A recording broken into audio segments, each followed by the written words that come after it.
Coming up on this episode of the Social Hour, Instagram has video now. Do we like it or not? Amber and I are going to talk about that. Plus, Google's testing something called Google Mine. What is it? And YouTube wants to pay its partners. All that and more next. Netcasts you love. From people you trust. This is Twit. Audio bandwidth provided by the new Winamp for Android, featuring wireless sync and one-click iTunes import. Now with free daily music downloads and full-length CD listening parties. Download it for free at winamp.com/Android. Bandwidth for the Social Hour is brought to you by CacheFly at CacheFly.com. This is the Social Hour with Sarah Lane and Amber MacArthur, episode 116, recorded Friday, June 21st, 2013. This episode of the Social Hour is brought to you by Shutterstock.com. With over 1 million high-quality video clips, Shutterstock helps you take your creative projects to the next level. For 30% off your new account, go to Shutterstock.com and use the offer code SOCIALHOUR6. And by Social Media Solutions from SAP. If you're a social media manager at a large enterprise, gain insight and engage in social media with Social Media Solutions from SAP to improve your customer service and support experience. Take a guided tour at sap.com/twit. Hey everybody, welcome back to another fun-filled episode of the Social Hour from Twit World Headquarters in Petaluma, California, where it is beautiful outside, probably a cool 75 degrees Fahrenheit. I'm Sarah Lane. And I'm Amber MacArthur in Toronto, Ontario, Canada. And I just flew in from Tampa just in time for the show. So happy that I made it in time for the Social Hour, because last week I was in New York and missed it. But I hear you guys had a fun time. Yes, absolutely. It was great. Shannon Morse joined me, and it's her second time co-hosting on the show, and we had a blast. We missed you though, Amber. It's always fun to have somebody sitting next to me, but hopefully before too long that'll be you again. I know. It's been almost a year. Well, not quite. 9 months since I was at Twit, but I need to make another visit out there. You actually had kind of like a seat of your pants, will you make the show situation today as well. You were in Florida this morning. Yeah, you know, it was. I feel like I thrive on really tight scheduling, and so I was just so excited when I landed. I landed at 3 p.m. and Chris was picking me up, and he's like, "You're never gonna make it." And I was like, "Yes, I will." And I ran through customs, got in the car. There was no traffic, very unusual for Toronto on a Friday afternoon, and got home just in time. So I thrive on that, Sarah. It's very strange, but I do think I have been up since the wee hours of the morning, and probably around 6 o'clock after the show, I may have to slow down somewhat, but happy to be here and tons of news to talk about. And one of my favorite pieces of news is all about Instagram video. Yeah, Instagram video. We sort of figured that this is what the mysterious announcement was that Facebook had put together, I guess, about a week ago. Invitations had gone out that Facebook was ready to introduce a new product. We didn't know what it was. There were some rumors that it would be Instagram adding video capability, but there were also rumors that Facebook would be launching its own news reader, sort of like a Google Reader next gen type thing. Doesn't mean that Facebook won't still do that. But yesterday was truly all about video on Instagram. Mark Zuckerberg was only on stage for a brief period of time. Introduced Kevin Systrom, who's the founder and co-founder and CEO of Instagram.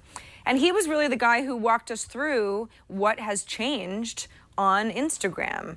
Instagram, you can still do everything that you did before. Now it just has a whole nother layer of, if you want to contribute to your friends' feeds, you can go image, or then you also have a new button for video. And then once you say, yeah, I want to take video, you've got 13 filters that didn't exist before. And in fact, they're not the same filters as the photography filters, which I thought was a little curious, Amber. I'm not exactly sure why they decided to do that, because I guess if it were me, I'd think you'd want uniform filters because you want people to start embracing a new medium on the service, but with a lot of the familiar tools that they already had. Yeah, it is kind of interesting. I will say, though, I was trying it out earlier today and I posted a couple of videos that I did, and I really like it. And I know there's this big battle happening online right now, which is better, Instagram video or Vine, and people have differing opinions. One thing I love about Instagram video is just that it is 15 seconds, and I feel like 6 seconds on Vine is a little bit too short. Also, I think on Vine, there is more pressure to be that much more creative and do something where you cut together a neat little video that can be a fun animated GIF. And with Instagram video, what I like is if you just want to record 15 seconds to camera, you can do that. And then the filters, Sarah. We talked about Skype filters. And the reality is sometimes you want to just add a filter to your video. And this makes it super easy. So far, so good. I'm a big fan. Well, okay, that makes one of us because I don't hate the idea of video on Instagram in general. Yeah, videos can be up to 15 seconds. So if you want to compare that to Vine, it's quite a bit longer than the 6 seconds that Vine allows. And so there's a little bit more emphasis, even though you can kind of stop various videos in order to get an aggregate of 15 seconds. At least in my feed yesterday, and that means a lot of people were, trying out. I was actually trying to look for Leo's video that he tried to upload during iPad Today yesterday. Both Leo and I can't seem to get our videos to upload. It's very, very frustrating.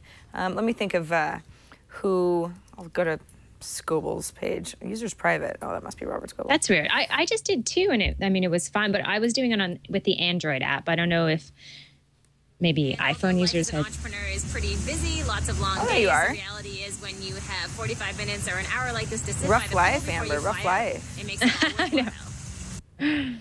So I really don't hate the idea of video on Instagram. The problem I have, Amber, is first it took me a little while to figure out that you can turn off autoplay. So that's something in your settings that you can just toggle on and off. So if you're the kind of person who likes to decide whether or not they want to play a video once you see that little forward arrow that indicates video, that is helpful. And what I like about Instagram videos is that they do let you choose your cover image, sort of like the the thumbnail that represents the video. Very helpful. So yeah, you can make sure that it's not some unflattering, half winking type of a picture. Like our screenshots from the social hour sometimes. Exactly. Yeah, exactly. Yes, those are some of my favorites, especially the YouTube ones that nobody pays much attention to, except fans. And so, but the problem with that is that often, because I'm so used to scrolling. I mean, that's how I use Instagram is a great little hey, I've got a limited amount of time. I can scroll through some stuff, like a few things until I see, where I had left off last time. And with video, that whole process is interrupted. It's sort of a start and stop thing.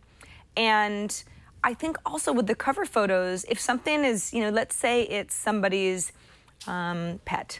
There's a cute little cover image of the pet, and it's probably that pet rolling over or maybe chasing a stick or something. It's I feel as if the sneak peek is enough. And maybe that's just because I'm just so used to Instagram, again, being a static experience. Maybe I'll warm up to it, but I find myself kind of going I don't know. Instagram feels like more of a commitment all of a sudden. And I don't want to, and it's sort of I've got friends who take really, really nice pictures. I really, really like their accounts. So I don't think the option is to unfollow them. I just might not like their videos in the same way. See, I was getting bored with Instagram. For the past couple of months, I was barely posting at all. And I think that's probably more of an issue with my impatience with certain services in the sense that I just get bored if there's nothing new or interesting. So I think in some ways, for me, it almost brought me back to Instagram and realized, oh, I love looking at pictures, and now I can look at video. And more I'm just doing, I'm so much more interested maybe in the video world, and I've not really we've talked about watching little snippets of video on my phone, but I just feel like 15 seconds is a commitment that I can handle. And I think it can be more interesting than 6 seconds. So I think there's potential for that, except that a lot of the videos just look terrible, Sarah, right? Yeah. People are holding their phones and it's super shaky. All you have to do is kind of set your against thing and keep it steady, have some decent light, but there's a lot of junk out there. There is. There's also the notion that Facebook, Instagram, obviously owned by Facebook, Facebook didn't just choose 15 seconds to be different.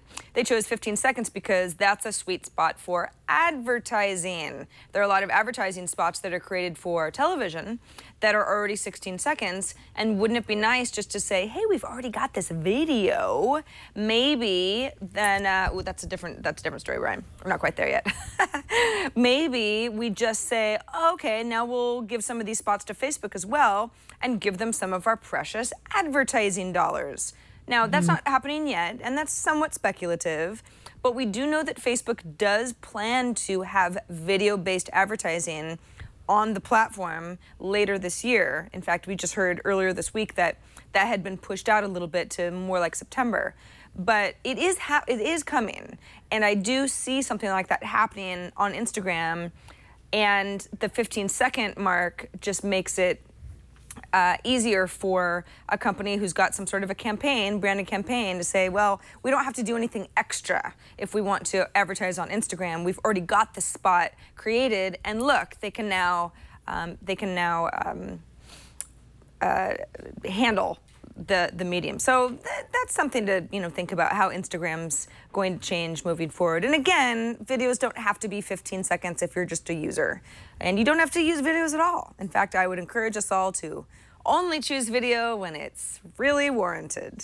Maybe I'm just bitter because I tried to do 3 really creative videos yesterday, Amber. One included walking into the Twit restroom, not using it, but just sort of I had a whole funny caption and everything. And then it just didn't upload, and I heard a lot of people had problems yesterday, but that could have also been due to the fact that they were so overwhelmed with people who were uploading video. I mean, everybody I knew was trying it out, and there was a ton of buzz around it. So it may have just been overwhelmed. So you should try again, Sarah. Don't give up yet. I won't give up yet. I won't give up yet. Okay. I've got kind of a fun weekend planned ahead of me. I'm doing a little barbecue with some friends tomorrow and going swimming, and so I'll try to do something, appropriately. Maybe I'll do a Rich Kids of Instagram parody or something. Set that to music. It's gonna be great. Do it. It's gonna be great. And speaking of things happening over at Facebook, Facebook has also introduced a feature that allows you to put an image into a comment. Now, this is one of those things that at first I thought, oh, this is kind of neat. I could see using this. And then a couple of times I went to actually leave an image in a comment, and I thought, I have no idea what I'm going to put here. So I don't know if it's useful, but it could be, or it could be a total disaster. I think, there have definitely been times where I have been in Facebook, and Facebook now has, threaded commenting. I don't know if it's for all accounts yet, or if it's just for Facebook profile pages. Yeah. Yeah, and certain profile pages. Is it for all profile pages now? For a while, it was just people who have, a certain amount of subscribers. Anyway, probably because they figure, well, this feature is more helpful when there are when there's an account that always has a lot of comments. Otherwise, it's not necessarily that important. But there have been times where I've been part of a conversation on Facebook, and I have wanted to be able to insert an image. That really has happened. I can't remember any specific instances.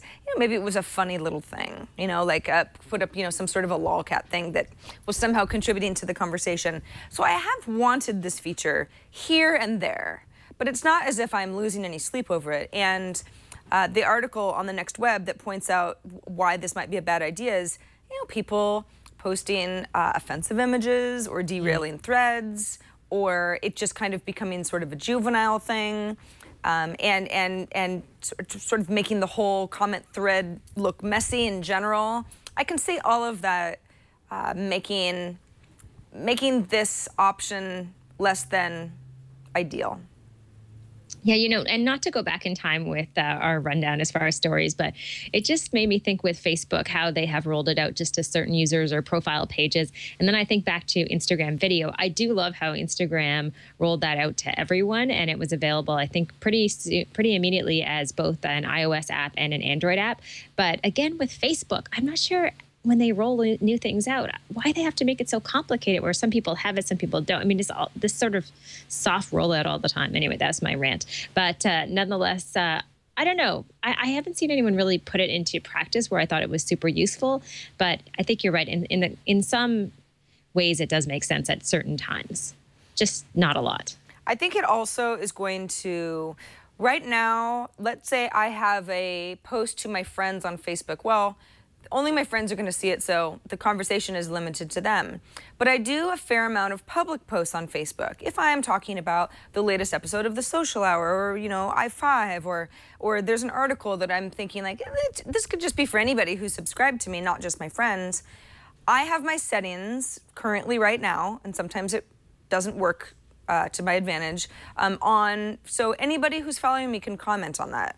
I have to clean up my comments pretty regularly. I get a lot of just like weird comments that are off topic or in another language, and I just feel that it doesn't contribute. But I like people to feel like they can be part of the conversation if I'm the one who started it off publicly. With images, it might make filtering all those comments even more of a nightmare. I haven't been able to try it out yet, but we'll have to see if it just contributes to more junk and people posting images that are either offensive or just not funny or helpful. So Sarah, just out of curiosity, where do you think you have the best conversations in terms of different social platforms?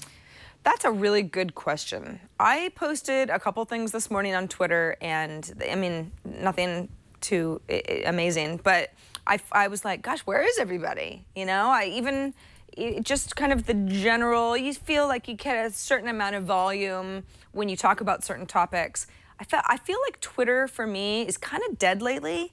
And it doesn't mean that, you know, if anyone's like, hey, I just responded to you, what am I, chopped liver? I mean, I'm just purely talking in terms of volume. On Facebook, I think it's okay. I've always felt like when I've put a lot of thought into something, that starting a conversation on Google Plus, for example. I remember when I bought a bunch of home theater audio, gosh, over a year ago now. I had done all this research, and I wrote up this post, and it was like, here's all the stuff I think I'm gonna buy, and there were links there, and there's, you know, compare and contrast. And it was great. I mean, I had such a great conversation of people who jumped in and were like audio enthusiasts, and we weren't constrained by 140 characters, and you could kind of go back and forth, and it all felt very well organized. That's where I felt like, gosh, this is like the perfect place for this. Yeah, I really don't think I would have gotten this kind of a enthusiasm on Facebook, because Facebook is just, I don't know, it's such a hodgepodge of people that I know from various points in life. That's part of it. I think most people on Facebook follow so many different people, or are friends with so many different people and brands, and everything just kind of comes up, and they're very fleeting moments. And the same thing with Twitter, whereas I feel like the Google Plus community, if you need help or advice on something, it's a much more thoughtful community in many ways. So I've had the same experience. I've been posting a lot more on Google Plus, and not everything I post gets a lot of interaction. But if I go there and I want help, or I have a question about something, I feel like if you dive into the comments, the quality of information that people are sharing is a lot higher than anywhere else. Yeah, absolutely. It's interesting. I know, and it'll probably change. You know, the stuff does seem to ebb and flow, certainly. Speaking of ebbing and flowing, Twitter, I don't really know if it's ebbing and flowing, but Twitter does tend to sort of go up and in and out of the social radar as far as acquisitions go. But it has been on a bit of a buying spree. The latest acquisition is a social startup called Spindle. Amber, I'm not sure if you are familiar with Spindle or not, but this was the first I had heard of Spindle. It's a company based out of Boston. The idea is that it's a mobile app that's supposed to help you discover social updates from nearby shops and restaurants and bars and events and parks, museums, galleries. And the way that it does this is it supposedly scans social networks. So for example, if there are enough people who tweet about Magnolia Bakeries like offering free cupcakes, that kind of thing, eventually that would surface on Spindle. And if you happen to be down in the West Village of New York City or thereabouts, you might that would surface on Spindle, and you'd be like, oh cool, I can take advantage of this. So it's kind of like geolocated, here's something interesting that's happening that might be near you. Now, maybe part of the reason that I wasn't familiar with it is it's still somewhat limited. I mean, it works in San Francisco where I live, but it's not a worldwide thing yet. They've got some presence on the East Coast, Chicago, West Coast. But how do you see Twitter using something like this, Amber? I mean, is this right in the article on All Things D where they say that Twitter plans to shut down the service? Yes. Okay. The team is relocating from the East Coast to San Francisco to work for Twitter, and Spindle will no longer be a standalone service. Okay. I think it's one of those things that it makes sense for Twitter to do so. I'm just not totally clear exactly what the service does. I mean, I think I understand it generally, but it doesn't seem that interesting off the top. But maybe I need to try it out because I have not heard of it before you put it in the rundown, Sarah. So not too sure in terms of how I could potentially use it. But like you said, it seems like right now it's very regional to certain cities. Yeah, and there may be a lot more adoption in its hometown of Boston than San Francisco. Or maybe I'm just not running in the Spindle circles. That's totally, that's possible. That's very, very possible. Although I do, and Mike Isaac, who wrote up the article for All Things D that we both read, I do kind of agree that this seems like something that Twitter might want in order to go on the defensive against Foursquare, which has become a lot less of a game-oriented check-in site and more of a geolocated discovery engine based on, hey, wherever you are, you want to see restaurants that are nearby you, stuff that's good, where your friends have been, that kind of thing. Twitter, more and more, has put emphasis on its treasure trove of mobile apps. And if Twitter has a layer of, hey, here's what's interesting that's near you, rather than just here's what's interesting based on who you follow, that is probably something that would make a lot of sense for them to at least build into their mobile apps for people who use the mobile apps. Yeah, I could definitely see that. Now, this service, Google Mine, Sarah, I have not heard a lot about this, but based on this article just mentioning that Google Mine will be integrated with Google Plus and a way to keep track of things that you own or you'd like to have and share some of them with your circles. Now, I don't know. I don't know if it's because I'm sleep deprived, but I have to tell you that I'm not really thinking that I would use something like this right off the bat. They talk about it being a service where you could catalog your belongings, track what you have, review your belongings, send requests to borrow things. Maybe my life doesn't revolve enough around things to use something like this. It is the weirdest thing. I okay, good. I'm not imagine. alone. Now, this was written up by Google Operating System, which is unofficial news about Google. So this is not some sort of like a Google has announced this type of a thing. But apparently Google Mine would be integrated with Google Plus. And yeah, as a Google Mine user, I would have an inventory of products. So not just, electronics, but all sorts of stuff. And gadgets or bikes or clothing, that sort of thing. So you'd catalog your belongings, you'd review your belongings for your friends to see. You could track conversations about certain products that you have. Then there's a little bit of like a bartering system. You can request to borrow or maybe trade for your friend's stuff, and then you can share stuff that you'd like to have that you don't have already. Amber, I've seen stuff like this work in the past for specific items. There are the sort of neighbor goods or Zarly type services where there's a, hey, I've got this and you can borrow it because I only mow my lawn every so often, and so I've got this lawnmower that friendly neighbor could use, or maybe for a small fee. And then you've got services like GDGT Gadget, which is now owned by AOL, so it may change so much, but that's sort of like a personal inventory of gadgets that you have, and then a discovery service for gadgets that you want. But for Google to be like, hey, just go through your house and it's so strange. Yeah, and make all of this inventory seems to me to be way less about how this would help us and way more about Google saying, I'd like to really know about you. I specifically want to know about what you have, not just what you do online and where you've been. As much as on Google Plus, there are people, myself included, who maybe have circles where they do circles based on what city they live in. I think the reality is for most people on Google Plus, it's not necessarily people who live nearby who you could ever borrow something from. I mean, I don't think of Google Plus as a hyper-local social network at all. So in that sense, it doesn't seem like Google Mine would really be all that useful if you were talking about sharing different items. So it's a little bizarre. I don't know. It's one of those things that I can't, having spent as much time in Google Plus as I have, especially recently, I just can't see this really flying with the community there. It seems just to be a whole different group of people who'd want to do that type of stuff. Yeah, too much work. I mean, too much work. I've got a lot of stuff, man. I don't want to go through all that and enter it in, and who knows what it's going to look like. But I'm with you. I am not the target audience for something like this, unless we just don't realize how helpful this would be. I mean, I guess that, it's funny. I was having a conversation with somebody last weekend about this. It was like a floating raft, that you'd have on a river or in a lake or something. And he said, "Gosh, you wouldn't believe it. This particular brand of raft, it had the most bizarre Amazon review comments because people just."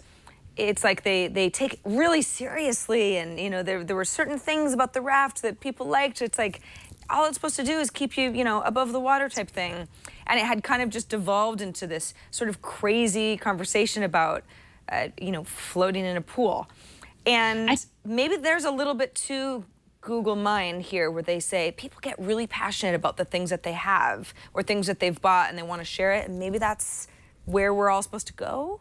I feel like there's places online where you talk about things, and then there are places online where you talk about ideas. And I'm hoping that we skew more towards the ideas place as far as social networks. So, or knowledge or research or information or news or whatever it might be. It's more about sharing that information and content than it is about sharing information about things. But I totally believe there is that community that's just always reviewing things that they're buying. And I'm sure from eBay and other services that they just get absorbed in getting really specific about certain items. But again, I think those are just different communities. Google Plus, not so much. Beaner in chat says, this will be great for cataloging my old comics, games, and swag I got from publishers. So there you go. This is already appealing to people in a way where I say, well, that's great.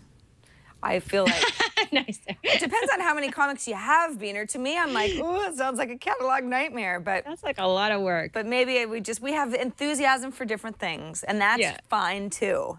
Yes, exactly. So Amber, I've always been jealous of people who have, been on Twitter's suggested users list or featured in some certain way on Instagram. So they've got all these followers, but I guess it's not all it's cracked up to be, huh? Yeah, actually, Sarah, are you talking about the YouTube advertiser story? Is that the? Oh, well, I have no idea. I just skipped right over that, and I was talking about the tyranny of most popular list. I was actually, like, I guess, is this some personal vendetta you have against people who are YouTube content partners? Because I'm trying to find the segue, and it's really not working for me. No, I just forgot a story. Forgot a story. It's okay. So I'll go with that though, yeah, Sarah. Good. And speaking of Twitter, also talking about YouTube, and we've talked about this before, I feel like I missed the boat entirely with YouTube. And there are people out there who are doing really well, like iJustine, who have these massive followings. And that's the one place where I just never hopped on and really got that immersed in that community. And it looks at like YouTube, who've already done a great job of kind of cultivating that community of content creators. They are also starting to do so with advertisers, and they're going to bring advertisers into their partner program starting this fall. The idea being they're working with advertisers like American Express, General Electric. This is all in this TechCrunch article, Johnson & Johnson, and their ad agencies. And they're trying to, based on this story, I think, try to match them up with certain content creators in Google so that they're creating really custom content that they can advertise around. And it could be with potentially some of the partners that already exist on YouTube. I think that this is really great for YouTube partners who are already in the partner program that have enjoyed success and consider this their livelihood or certainly part of it. And I would never say, advertising is bad because, hey, Twit runs on advertising as well. That said, when you get into the branded content category, it can get messy. Because then you've got people who are creating content around an advertiser saying, we have this many dollars, we'd like to give you these dollars, and we'd like you to talk about this microwave, or this microwave somehow is gonna have to be incorporated into this next skit that you do. And I'm taking it completely hypothetical situation out of thin air, but that starts to, I mean, when it's dictating the content, when advertising is dictating the content, it can just get messy, and people have to be really, really transparent about that. Yes. And I assume that this is something that YouTube is absolutely familiar with, and they will try to go about it the best way possible. But at Twit, you know, we've always had to be really, really careful that that sort of stuff doesn't creep in to what we do. You know, keep advertising and editorial completely separate. So it'll be interesting to see how they do this creatively without alienating the audience who already likes a lot of these successful YouTube partners. I think you're right, though. I think the key word is transparency. And there have been branded content initiatives that have been done online that are done really well. But the reality is most of those, they keep it very transparent as far as the company behind, whoever is funding it, that's really upfront. So as long as that is part of the equation, like you mentioned, I think this could be kind of successful. And you know what? I want to see content developers being able to make money off their content. And it's not easy. You know, if you're one of the YouTube partners that they have worked with for a long time, maybe you have views in the millions, but for most people, it's difficult to get to that point. So I think it's a good sign that things are going this way. But I think, you know, you do have to be careful, and you have to make sure that you are upfront about who's behind the content, and just be honest about it. Pretty straightforward. Agreed. And congratulations to all those YouTube partners that are doing so well. I mean, a lot of them are kind of, YouTube is about so much more than internet people talking to a camera. But there are so many people on YouTube that I kind of consider our internet video peers, Amber. Yeah. And so that's, you know, I want us all to succeed. Yes, I'm with you on that. All right. So I know that there are a lot of people who are watching the show who maybe have jobs in the social media space. Maybe you're a content creator and you have to write articles or blog posts. Well, you may find this article interesting. This is from The Atlantic, and it is talking about top 10 posts and our most popular lists that are across many magazine sites and online publications, and why they're so popular. So it's a fairly lengthy article, but the gist of it is that one of the reasons that people really gravitate towards these most popular lists is that people are lazy. They kind of come out and say this in the article. They actually base this on a quick little study that they did internally at The Atlantic, saying that they redesigned their entire website, moved most popular links in a place where it wasn't as prominent, but still that's where people constantly went. You know, we really want the easy solution as far as finding content that other people like, that we can find, probably because we were consumed with so much information through different channels that it's the simplest thing just to go to a most popular list and see what everybody else is looking at. Yeah, that's funny, isn't it? I guess it's because especially things move so fast now in internet time that something that's, you know, a meme, I mean, the concept of a meme is very, very fleeting now. But it's something that's like a trend or a, you know, a funny commercial, and people reference it, and there's a little bit of like, oh, it's in the vernacular, oh, there's a pop culture thing going on. It's like the time that something like that is popular is so shortened that maybe that's what drives people to click on anything where it's like, what's hot right now? What's popular? I want to make sure I don't miss it, because someone might reference it later and I'll be left behind. You know, it's like, I've got this little window, so tell me the top 10s. Yeah, no, it's really fascinating. I mean, and they also mentioned this article that they take two sociologists, someone named Matt, someone named Duncan, who did an experiment with music, and they had subjects who received 48 songs that were listed in order of the most downloaded, most popular songs at the top, but they reversed the list for other people. And it turns out that people ended up liking the songs when they were reversed, even the least downloaded songs, just believing that they were in fact the most downloaded. I know that sounds a little confusing, but the gist of it is that we are totally persuaded by things that rise to the top of these most popular lists, and we put a lot of value into that. That's so crazy, but I can kind of see why that happens. It's the perceived, oh, this is a thing that people like, or this is a thing that people are talking about, even if it's not actually true, even if it's the inverse of that, that ends up swaying people into certain behaviors. Yeah, so I guess for content publishers out there, the gist of it is if you're looking for content to share, you may want to have a most popular list on your blog. Even if the order is, you know, not necessarily the right order, people will still click. Yeah, because they're like, other people like this. I want to make Exactly. sure I'm not going to be left behind. Yep. Oh, that was quite a news section. Boy, there was a little bit of everything today. A quick reminder, just for anybody who is watching us live. This is not a reminder for you, but anybody who's watching us on demand, hello. Or listening to us, hello. We do record the show Fridays at 4 p.m. Eastern, 1 p.m. Pacific, so you can join us live if you can. It's kind of fun. A little bit of a, it's the rough version of our show where all sorts of things happen. We have to deal with technology on the fly. But if you want to watch any of our content or get links to anything that we've talked about, our website is twit.tv/TSH. And you can email us at thesocialhour@twit.tv if you ever have any feedback on anything that we've talked about in previous episodes.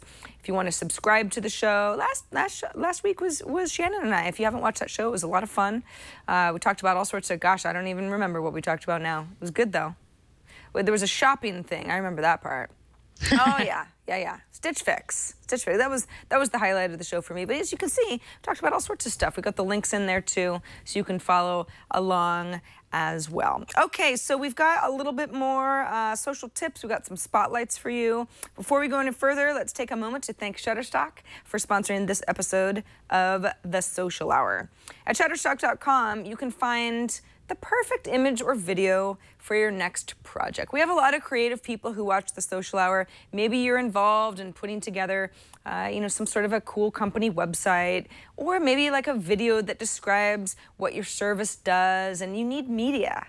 You need to figure out how do I spice up this website or this video or an advertisement. You can choose from over 1 million high-quality stock video clips, 2D or 3D animation, even motion graphics, so it's all sorts of stuff.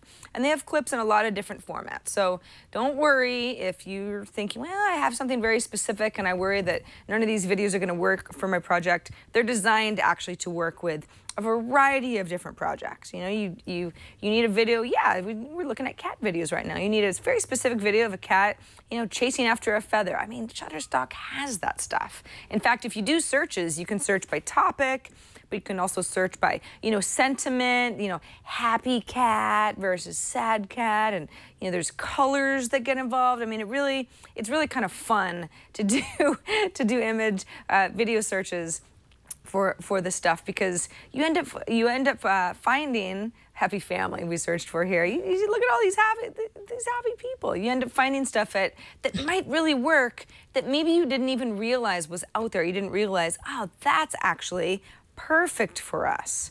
Also, you don't have to worry about it being limited, because Shutterstock has a huge library of video. They add over 10,000 video clips each week, and a lot of the contributors to Shutterstock are professional filmmakers and animators, and Shutterstock reviews all of the videos individually to make sure that they're weeding out stuff that just isn't the highest quality content. So there you go. I mean, this is the upper echelon of videos. Shutterstock also makes it easy to share videos with collaborators, friends, colleagues, people that you say, I've got several clips in here. Shutterstock has shareable clip boxes. You go ahead and save those video assets to your clip box, and then not only can you access them anytime, but you can share with other team members that you designate. They should be looking at this stuff too. I want Julie to sign off on this happy family video that I think is going to be perfect for our advertisement. If you want to try Shutterstock today, you can sign up for a free account. You don't need a credit card or anything like that. You just go ahead and sign up, start an account, and start using Shutterstock to help imagine what your next project might look like, and then save some video selections you find to your clip box. If you decide to go ahead and purchase a plan, use the offer code SOCIALHOUR6. So that's Social Hour, one word, and then the number 6. It's because we're in June, and that's the 6th month of the year. And new accounts will receive 30% off any package. That's Shutterstock.com. And for 30% off new accounts, use that offer code SOCIALHOUR6. And we thank Shutterstock for their support of The Social Hour. Even though it's a little bit of a tongue twister, we're happy to have them. Thanks, Shutterstock. All right, Amber, this is a fun tip that you found online, and it's very timely because it's about embedding Instagram videos that, 48 hours didn't even exist. Yeah, it's kind of cool. So this Mashable article has all of the details that you need to know to embed Instagram videos. And I'd love to tell you that it's really simple, but their first solution involves quite a bit of effort. So since Instagram doesn't currently offer support to embed those videos on your website, you have to go in. The example here is using Chrome or Safari, right-click on the video, select Inspect Element, grab a specific part of the URL. You got to kind of tweak a bunch of things. Anyhow, we'll put a link in our show notes so you see how to do that. But the article also mentions that you can use a service called Embedly. So, for example, if you have a site on WordPress or probably other providers that work with Embedly, you can use that to embed your Instagram videos, and it's a lot easier than the above example of how to do it. But eventually, Instagram will probably offer this support. But if you can't wait till then this is one option to get your Instagram videos embedded on your page. That's great. Is that something that Amber, you think you'd be doing on your website? I could see it maybe once in a while. I don't know if there's a huge need for it right now, but I guess the point of it is also to remember that when people are viewing your Instagram videos, they do have to, if they're seeing them in Twitter, for example, they do have to click out to the link to look at them. So you could idea if you really love promote to embed it, but I probably won't use it all that much. Unless they make it as part of their offering. Yeah, and yeah, I love the fact that we've got this workaround, certainly for the time being. This actually kind of just brings up, you mentioned Twitter links, Instagram links on Twitter. Something else that bothers me about these Instagram videos is it's not clear, and that's because Twitter and Instagram don't play nicely with each other, where Instagram is not considered a Twitter card. Facebook pulled that, actually. It wasn't Twitter saying, Instagram, you're shut out. We're not going to be able to show you inline photos on Twitter. That was actually Facebook pulling that functionality. But you can't tell from a link. You can tell on Twitter that it's an Instagram link, but you can't tell that it's a video. And it's really helpful for me to know, am I clicking on something that's going to be a video, or am I clicking on something that's an image that I can look at, in less than a second sometimes, and then close it again. And it doesn't feel right. I was thinking that this morning because I clicked on a couple of links in Twitter, and I was like, I got taken over to an Instagram video, and I was like very irritated. But it's not Instagram's fault. It just doesn't work. It doesn't work seamlessly. So they don't distinguish at all, basically. Is that? No, not from these little shortened URLs. You can tell that it's going to go to something on Instagram, but you can't tell, at least at this point, and it's going to be a video. Yeah, I agree with you. It would be good because I'm with you on watching videos versus looking at stills. If I'm standing in line at the grocery store or something, I may want to just browse through Instagram photos. I don't know if I need to watch a video right away. Yeah, exactly. All right, let's move on to our spotlight of the week. So, Amber, how often do you read anything that people write on the sort of storytelling, sort of blog network Medium? Pretty much never. Okay. All right. Well, at least you're being honest. It's very rare. Yeah. This is the service that Ev Williams, who is one of the founders of Twitter and BizStone, had put together. And it's a little bit of a head scratcher for some folks. Like, what does Medium do? I mean, it's not like a Tumblr where it's about sharing maybe thoughts or images or videos in sort of a microblogging format. It's more of a long-form thought piece type of service. For a long while, it was completely closed, and it might still be. Somebody in chat, correct me. I believe it's open to everybody now. And I've never really written anything on Medium, Amber, because it's a little bit unclear to me why I should write it there rather than my own blog or one of the other places that people write things.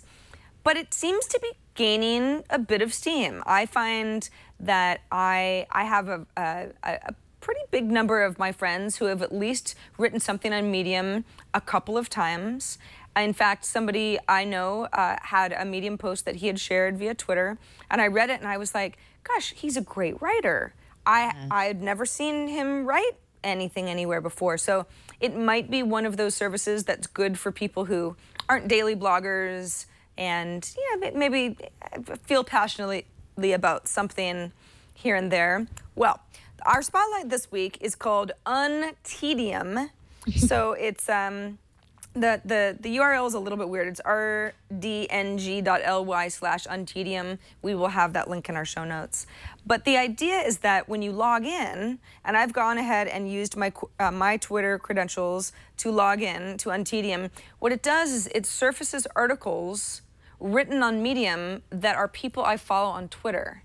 And that's really helpful for me because if you go to Medium, which is just the general website, and you can search by user, or you can search by a particular topic. But it's a little bit of a needle in the haystack operation because so many people are writing on Medium now.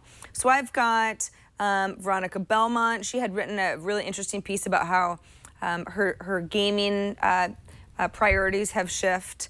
Leah Culver talked about how she started running. My friend, where is he? Lane Wood, who's the one who I said I'd never seen anything that he had written before, had a really great sort of thought piece about our connected world and how it's made friendship sometimes a little bit unusual or weird. And this is actually really, really helpful for me because these are all people that I really like. Even Carl the Fog apparently has a Medium post up there. Cool. That's very cool. Yeah, I mean, I think you're exactly right. If you're looking to discover people who you follow on Twitter who use Medium, that's such a fun way to do it. And there are people on Twitter who I follow, and I think sometimes, wow, I'd like to read more about what they're writing because sometimes 140 characters isn't enough. So I would definitely give this a whirl. Yeah, it's great. This is, you do have to give Untedium your Twitter credentials, so make sure that you feel comfortable with that beforehand. But once I did, I all of a sudden had a great amount of stuff to read. So there you go. That was actually shared by Gina Trapani on Twitter. That's how I saw this little site, and it was down for a couple of hours. And I think it was probably because so many people were pinging the service, trying to figure out who of their Twitter friends had written something on Medium. So if for any reason you get any errors, it just took me giving it an hour or so, and then pinging it again, and it worked just fine. Love it. All right. Well, we've got an email from Juan Munoz, who lives in Bogota, Colombia. And this is in reference to the news last week. Amber, I don't know if you saw this news because you weren't on the show last week, that Rdio had opened up, Rdio, of course, being the music subscription service that was available in some countries but not others, opening up to a variety of other countries in, I believe, Europe and Asia. Very cool. So he's basically saying that after listening to the episode, he's talking about how RDO is getting into new markets based on what you guys were chatting about. And he says, I started my trial period and I love the app much better than Spotify since I don't have to use VPN anymore to access the service. Most of the music is up to date. Just a few albums are not available, but that's because negotiations with the labels. Really interested in getting a premium account. The price of that in Colombian pesos is equivalent to $7.82. And he also talks about how much he likes the show, The Social Hour, and he enjoys the news that we do on the show. So thank you so much for sharing that. Yeah, thanks, Juan. It's nice to have a listener/viewer in Colombia. And it's also interesting, I did a little conversion, Amber, that it's funny because I had to look up, I was like, what is the currency of Colombia? It's the peso, Colombian peso, COP. And when you plug in a little converter, 14,999 Colombian pesos, which is what you'd be paying for a web mobile version of RDO, turns into $7.82. So, I pay $10 a month here in the U.S., so I guess there's a little bit of a strong U.S. dollar going on there. So if you were, I don't know, down in Bogota, you could save a couple of bucks a month. But yeah, it's very interesting, and we love hearing about how And I think you could call RDO a social network because there's such a social component of listening to music and what other people are listening to, and great music discovery that way. But what services people like around the world and what sticks for you? I was just going to say that it would be really cool if we have listeners in different parts of the world, which I know we do. If you could share which social network is really popular where you are, and it would be even more interesting if it's a social network that we've never heard of, and you can share that with us at the social hour so we can share it on the show. Yes, very true. Right. So I've been patiently waiting for the part of the show where Amber makes me just a little bit happier with something cat related. Is this the moment that I've been waiting for? It is the moment, and I have to say, though, there's not a whole lot about cats in this article, but I was really captivated, excuse the pun, by the headline that says "Memes with Meaning: Why We Create and Share Cat Videos and Why It Matters to People and Brands." And this is basically an article that goes into some of the different memes that are online. I had to choose it because it is focused on some of the cat memes. But I like this one in particular that there's a little cat with reddish hair who's floating on, I think, what looks like a chicken burrito, maybe halfway down the page. And for our audio listeners, you can check this out on in our show notes. Oh, that Sarah would love like that. Yeah, I know. He's bouncing on his like magic burrito chalupa thing. It's kind of fun, it just caught my attention. Nonetheless, it gets into why people are attracted to things like this. And I think the little nugget here is in the middle of the article that says, as humans, we've always wondered, is this all there really is out there? Through poetry, art, and philosophy, and now the visual web, we strive to elevate the everyday by feeding our appetite for imagination and discovery. It also talks about our need for connections and enjoying simple everyday things. Very interesting article that's part of a series, it looks like, that they're doing that's called the Engagement Project, talking about content and engagement.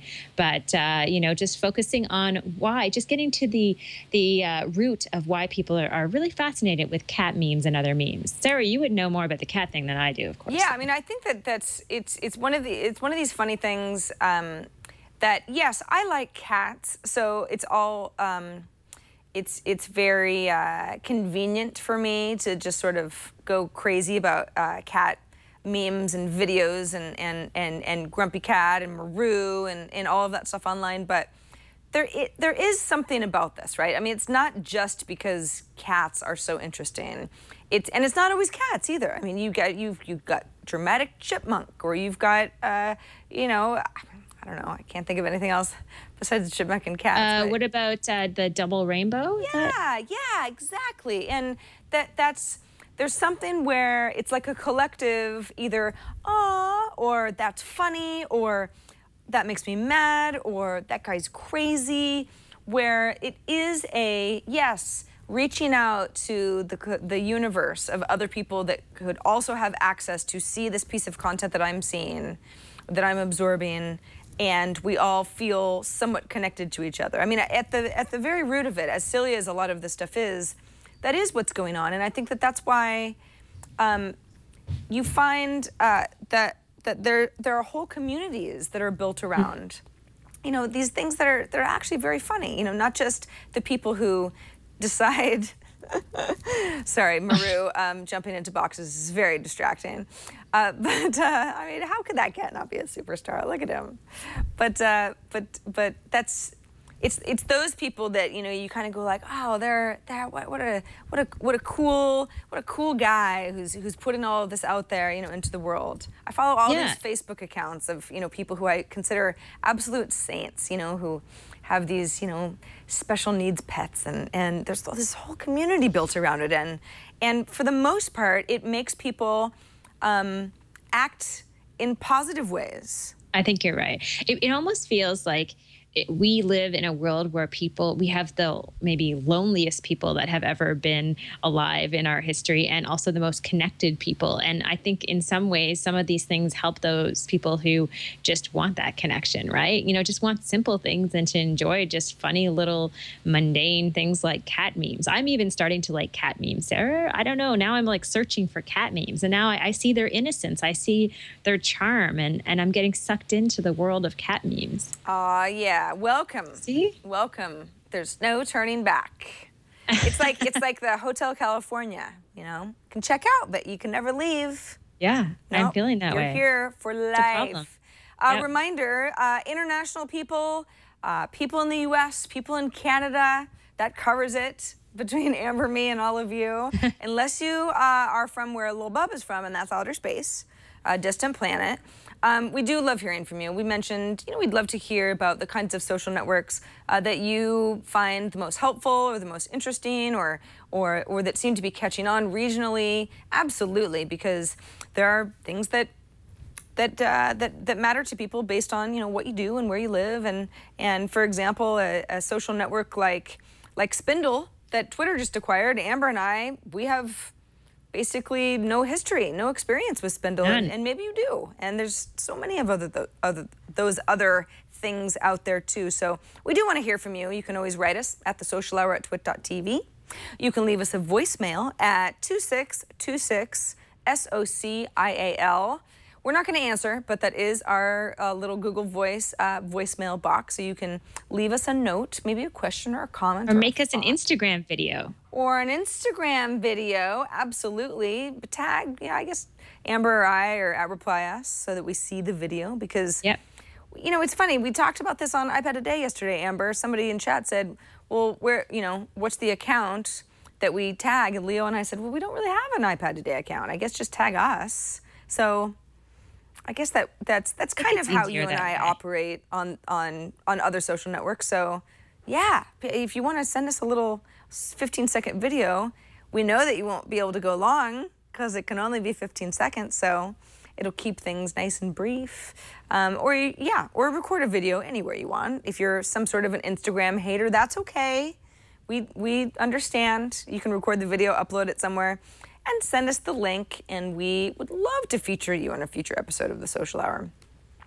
All right, Amber, get ready for your rad or fad, but let's first quickly thank SAP for sponsoring this episode of The Social Hour. We love SAP because they make social tools for people like us, people who want to know, hey, I've got a brand, I've got something I care about, I'm putting it out into the world, and I really need to know what people are saying about it. Are they talking about it on their blog? Is it a good thing? Are they upset? Oh gosh, now I've got to provide some customer service.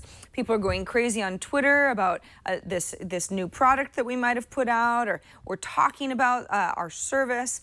This is the sort of stuff you have to keep on top of because you know that if you don't, it gets out of control and it makes companies look bad when they're not monitoring social media and making sure that not only are they aware of what people are saying, but they're making sure that they're solving problems and interacting with their customers.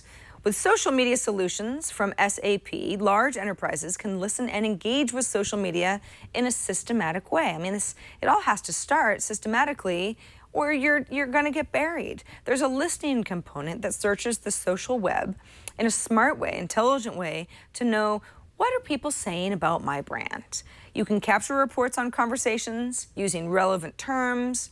You can use sort of like level of passion that somebody has, whether they're really excited and this is maybe somebody you want to reach out to because you could feature their happy story in some way, or somebody who's really angry about something or upset or confused, and you can smooth out the situation. It can help you build better products by incorporating real-time customer feedback into your innovation efforts. And you just learn more about who your customers are. Who are all the people who have been driven to Twitter to talk about your brand, to add your brand to a hashtag, or to be trying to publicly and directly reply to you and catch your eye. You can identify customers who are ready to buy your product based on buying signals that they're sending via social media. It can make you just do your job better. And social media solutions from SAP uses natural language processing. This is big data at work here. This is how it can figure out how people feel and be able to parse data from a large section and figure out how this actually helps you based on not just things like keywords, but sentiment and mood and who this person is and what other things that they like. Then the engaging component, of course, is how you improve customer service and support, because you can set rules about which messages go to which members of your team. You might have a really big team and everybody's got a different job, and you need to make sure that the messages are being funneled to the appropriate people. Maybe you have a small team, but it can help you divvy up the workload. Hey, we've got to respond to all of these people. We have to follow up with all of these people. Let's figure it out. Here's what they all look like. And you can quickly solve customer problems and rapidly respond to customer feedback.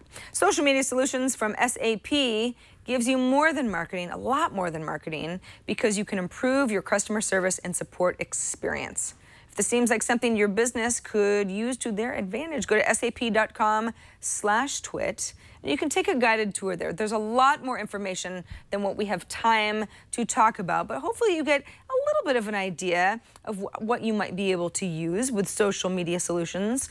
sap.com/twit. Again, see for yourself how Social Media Solutions from SAP works. They got a nice little social hour page up there, just waiting for you. So go there, find out more about it. And if you do end up using Social Media Solutions, that's actually really helpful for us, because we can pass along to SAP that you like their product, and you see, they can use their own product for their own product. It's an infinite loop of awesome. All right, Amber, I guess it's time for Rad or Fad, is it not? It is. Okay, so before we get to Rad or Fad, Nicole Bailey, who I guess is watching the show, just emailed me and asked me if I sneezed. I did not sneeze. Oh. I mean, I do sneeze a lot, but I didn't sneeze. So, Nicole, you just have to hold out for a little while until maybe the next episode, and there'll be a sneeze coming soon, I'm sure. All right, and on to our Rad or Fad. This is a product that was written up on TechCrunch. They've received about $200,000 in funding, but they've also gone online to do a Kickstarter-like campaign to look for an additional $20,000 in funding. It's a tiny little tag that you attach to things like your car keys, they say your wallet, perhaps laptops, things like that, even bikes. And then if you lose those things on a frequent basis, you're able to find them using the app. And since this little device will be attached to that item, you can use Bluetooth and find that particular item. Now, at first I thought this is awesome because I lose things all the time. And then I thought, well, the thing that I lose all the time is my iPhone or whatever smartphone I'm using. And it's useless to attach this to that if I lose the phone. Do you know what I mean, Sarah? Yeah, so it has to be, something you lose often that's definitely. But not your phone. Yeah, because you need the app. Everything but your phone.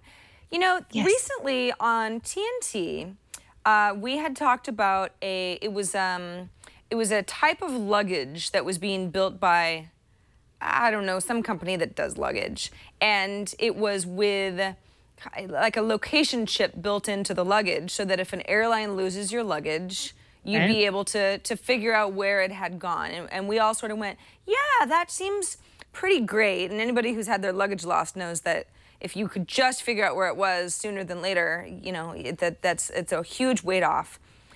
But this makes more sense, because I could just maybe like tuck one of these into my luggage before I go traveling, and rest assured that if for some reason it doesn't end up in the baggage claim where I'm standing, I at least know where it is. You know, did it ever leave my destination point? But since it's Bluetooth, you're only going to have a limited range, right? Oh, geez, I didn't think about that.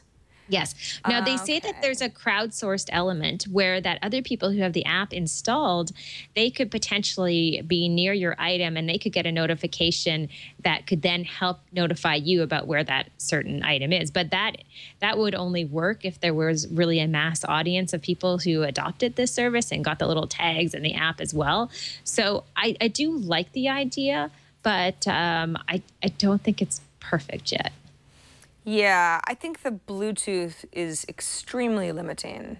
I mean, I've lost my phone here and there in my own house. You know, it'll fall behind a couch cushion or something. All the time. It happens.